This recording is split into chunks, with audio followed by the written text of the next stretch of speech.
Bonjour et bienvenue. Aujourd'hui, je vais vous faire un rappel général, alors concentrez-vous. Ici, nous avons un texte que nous allons utiliser comme support.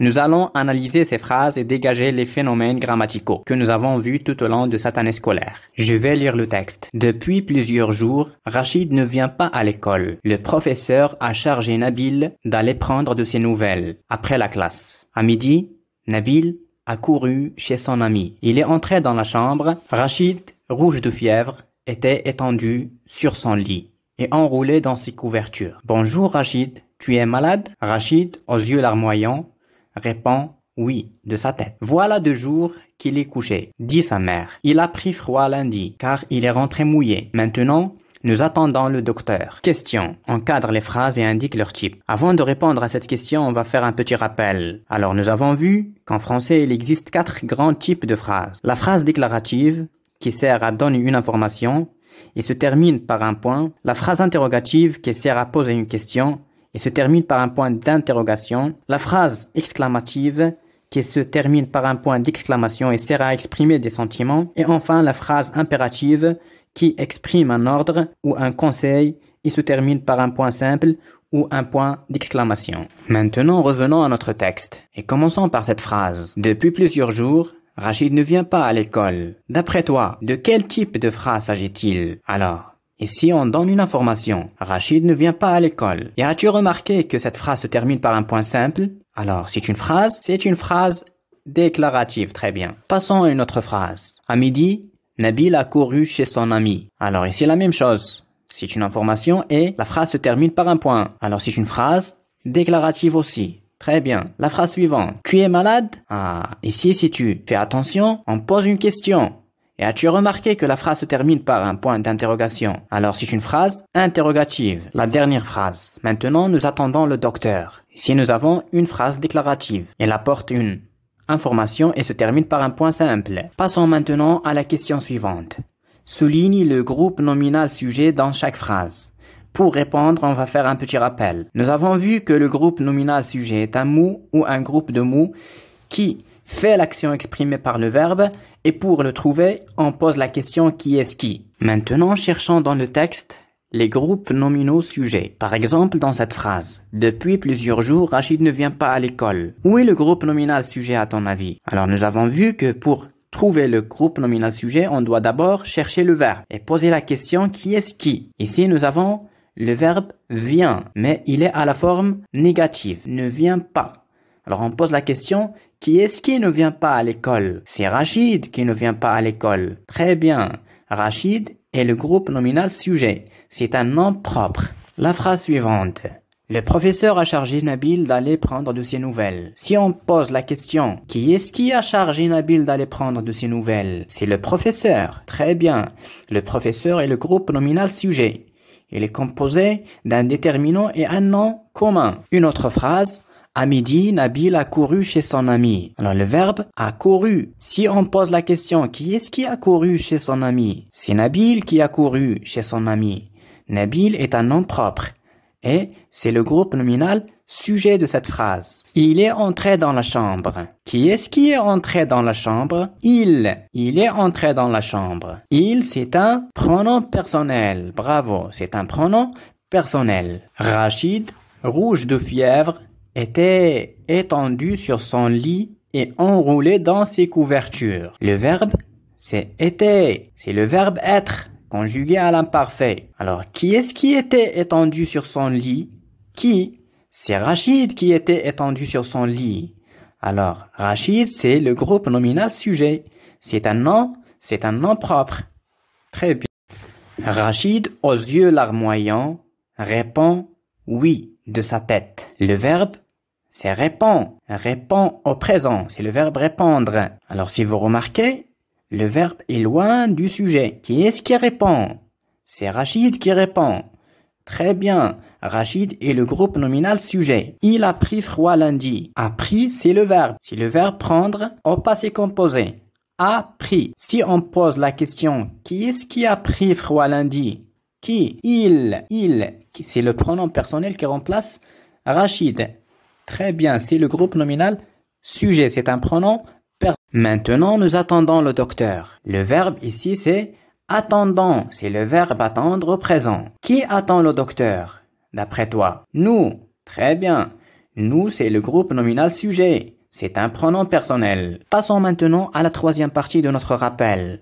Le complément circonstanciel. Et la question dit relève du texte les compléments circonstanciels. Nous avons vu que le complément circonstanciel précise les circonstances dans lesquelles se passe l'action.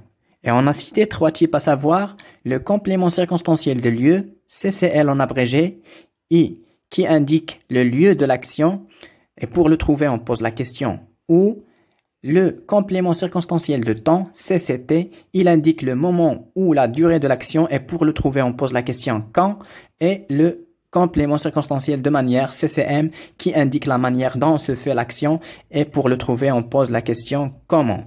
Revenons maintenant à notre texte pour dégager les phrases et souligner les compléments circonstanciels et indiquer leur nature. Commençons par cette phrase. Depuis plusieurs jours, Rachid ne vient pas à l'école. D'après toi, où est l'expression supplémentaire qu'on peut supprimer ou déplacer? Depuis plusieurs jours, bravo. Et as-tu remarqué que cette expression exprime le temps? Très bien. Alors, c'est un complément circonstanciel de temps. Alors, passons maintenant à la phrase suivante. À midi, Nabil a couru chez son ami. Quand est-ce que Nabil a couru chez son ami? À midi. Très bien. C'est l'expression qui exprime le temps. C'est un complément circonstanciel de temps. Rachid, aux yeux larmoyants, répond oui de sa tête. Si vous remarquez, nous avons ici une expression supplémentaire, aux yeux larmoyants. Cette expression décrit la manière dont Rachid répond. Il répond aux yeux larmoyants. On pose la question comment? Comment Rachid répond-il? Il répond aux yeux larmoyants. Aux yeux larmoyants, c'est le complément circonstanciel de manière. Bravo. Il a pris froid lundi. Quand est-ce qu'il a pris froid? Lundi. Lundi, c'est le complément circonstanciel qui précise le temps de l'action. Quand est-ce qu'il a pris froid? Lundi. Lundi, c'est le complément circonstanciel de temps. Maintenant, nous attendons le docteur. Alors, vous savez tous que maintenant exprime le temps de l'action. Alors maintenant, c'est le complément circonstanciel. Et c'est un complément circonstanciel de temps. Les déterminants. Et la question dit relève du texte les déterminants et indique leur nature. Et comme d'habitude, avant de répondre, on va faire un petit rappel. Nous avons vu que le déterminant précède le nom et détermine son genre et son nombre. Et nous avons vu aussi qu'il y a plusieurs types de déterminants, à savoir les articles définis, les articles indéfinis, les adjectifs possessifs et les adjectifs démonstratifs. Maintenant, je vais lire le texte et à chaque fois qu'il y a un déterminant, je vais l'encadrer de la couleur qui correspond à son type. Depuis plusieurs jours, Rachid ne vient pas à l'école. Le professeur a chargé Nabil d'aller prendre de ses nouvelles. Après la classe, à midi, Nabil a couru chez son ami. Il est entré dans la chambre. Rachid, rouge de fièvre, était étendu sur son lit et enroulé dans ses couvertures. Bonjour Rachid, tu es malade? Rachid, aux yeux larmoyants, répond oui de sa tête. Voilà 2 jours qu'il est couché, dit sa mère. Il a pris froid lundi car il est rentré mouillé. Maintenant, nous attendons le docteur. Le complément d'objet. Et la question dit relève du texte les compléments d'objet indiquent leur nature. Nous avons vu que le complément d'objet est un mot ou un groupe de mots qui complète le sens du verbe. On ne peut ni le supprimer, ni le déplacer.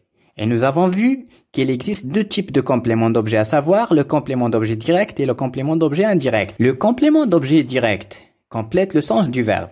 Il est directement attaché au verbe et sans préposition. Tandis que le complément d'objet indirect complète indirectement le sens du verbe par l'intermédiaire d'une préposition. Et nous avons vu aussi que pour trouver le complément d'objet direct, il suffit de se poser la question qui ou quoi après le verbe. Par exemple, dans cette phrase, si on se pose la question, le professeur a chargé qui? Il a chargé Nabil. Il a chargé Nabil. Nabil est directement attaché au verbe chargé. C'est-à-dire que c'est un complément d'objet direct. Une autre phrase. Il a pris froid. Si on se pose la question, il a pris quoi? Il a pris froid. Alors froid est le complément d'objet. Et as-tu remarqué que froid est directement attaché au verbe? Ce qui veut dire que le complément est direct. Ici, nous avons un complément d'objet direct. La dernière phrase. Nous attendons le docteur. Si on se pose la question, nous attendons qui? Le docteur. Le docteur est le complément d'objet direct car il est directement attaché au verbe attendant. Passons maintenant à l'adjectif qualificatif. Et question. Relève du texte les adjectifs qualificatifs. Nous avons vu que l'adjectif qualificatif est un mot qui s'ajoute à un nom. Il lui apporte une précision, une information ou une caractéristique. Il s'accorde en genre, masculin ou féminin, et en nombre, singulier ou pluriel, avec le nom qu'il qualifie. Maintenant, je vais lire le texte et à chaque fois qu'il y a un adjectif, je vais l'encadrer. Depuis plusieurs jours, Rachid ne vient pas à l'école. Le professeur a chargé Nabil d'aller prendre de ses nouvelles après la classe. À midi, Nabil a couru chez son ami. Il est entré dans la chambre. Rachid, rouge de fièvre, était étendu sur son lit et enroulé dans ses couvertures. Alors, as-tu remarqué que ces trois adjectifs qualifient le même nom, à savoir Rachid. C'est Rachid qui est rouge, étendu et enroulé. Je continue. Bonjour Rachid, tu es malade? Malade est un adjectif. Rachid aux yeux larmoyants.